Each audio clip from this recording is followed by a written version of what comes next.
Hakykatda Gauri'nin hostarlary Brahman kastyna, ýagny hindileriň iň ýokary dini sınpyna degişli bolup, olar gyýdynyň musulmany durmuşa çykmagyna garşy boldular. Şeýle-de olary karyerasynda heniden üstünlük gazanyp bilmedik, geljekki ýewiniň maddi ýagdaýy alada goýýardy. 5 ýyllap aşyklar gatnaşyklaryny giýdilediler. Emma Han geljekki garyndaşlaryny niýetiniň çynlakaýyndygyny ynandyrmak üçin elinden geleni etdi.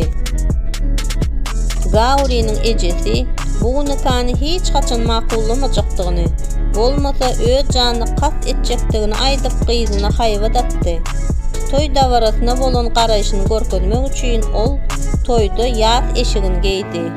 Toydan soň Şahruh maşgalasy bilen karyerasyny dowam etdirmek üçin Bombeýe, häzirki Mumbaýda ýerleşen Bollywood'a göçüp geldi.